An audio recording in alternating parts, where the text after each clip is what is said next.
दोस्तों नमस्कार, स्वागत है आपका हमारे YouTube चैनल पर। आज हम बात करने वाले हैं उपराष्ट्रपति चुनाव को लेकर मची घमासान की। एनडीए उम्मीदवार सीपी राधाकृष्णन ने जीत दर्ज कर ली है, लेकिन अब विपक्ष ने भारतीय जनता पार्टी पर बेहद गंभीर आरोप लगाए। आरोप है कि बीजेपी ने सांसदों के वोट खरीदने के लिए करोड़ों रुपए खर्च किए। आखिर सच्चाई क्या और किसने क्या कहा, ये जानते हैं विस्तार से। उपराष्ट्रपति चुनाव का नतीजा आ चुका है। एनडीए उम्मीदवार सीपी राधाकृष्णन को स्पष्ट बहुमत के साथ जीत मिली। इस जीत को बीजेपी अपनी रणनीतिक सफलता बता रही है, लेकिन जैसे ही नतीजे घोषित हुए विपक्षी खेमे में हलचल मच गई। सबसे बड़ा सवाल ये उठने लगा कि आखिरकार इतने सारे विपक्षी सांसदों ने क्रॉस वोटिंग क्यों की। क्या ये केवल रणनीति का असर था या इसके पीछे कुछ और गहरी कहानी छिपी थी।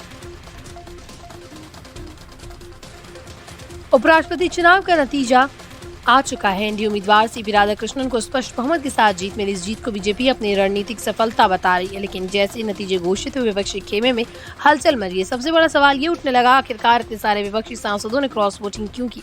क्या ये केवल रणनीति का असर था या इसके पीछे कुछ और गहरी कहानी छिपी थी। टीएमसी नेता अभिषेक बनर्जी ने सबसे बड़ा दावा किया। उन्होंने कहा उन्हें जानकारी मिली कि बीजेपी ने सांसदों के वोट खरीदने के लिए 15 से 20 करोड़ रुपए तक खर्च किए। उनका कहना है कि जनता ने जनप्रतिनिधियों को चुनकर संसद में भेजा है, वही नेता और जनता के भरोसे और भावनाओं को बेच रहे हैं। कांग्रेस और अन्य विपक्षी दल भी अब इस मुद्दे पर बीजेपी का निशाना साध रहे हैं। दूसरी तरफ बीजेपी इन आरोपों को पूरी तरह से खारिज करे। उनका कहना उपराष्ट्रपति चुनाव में जो क्रॉस वोटिंग हुई है वो विपक्ष की अंदरूनी कलह का नतीजा है। बीजेपी नेताओं का दावा है कि विपक्षी दलों के कई सांसद अपने नेतृत्व से खुश नहीं हैं और इस कारण उन्होंने एनडीए उम्मीदवार को वोट दिया, यानी बीजेपी से अपनी ईमानदार जीत बता रही है। अब सबसे बड़ा सवाल ये कि क्या ये सच में करोड़ों रुपए में सांसदों के वोट खरीदे गए या फिर विपक्ष इस मुद्दे को राजनीतिक हथियार के तौर पर इस्तेमाल कर रहा है।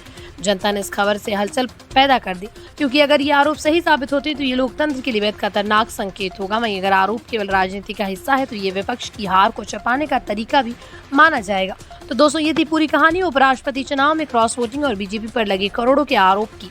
क्या आप भी मानते हैं कि वोट खरीदने का मामला है या फिर केवल अपनी हार का ठीकरा बीजेपी पर फोड़ रहा है। हमें कमेंट सेक्शन में अपनी राय जरूर बताएं। अगर वीडियो अच्छा लगा हो तो लाइक और शेयर जरूर करें। चैनल को सब्सक्राइब करना ना भूलें। मिलते हैं अगले वीडियो में। धन्यवाद।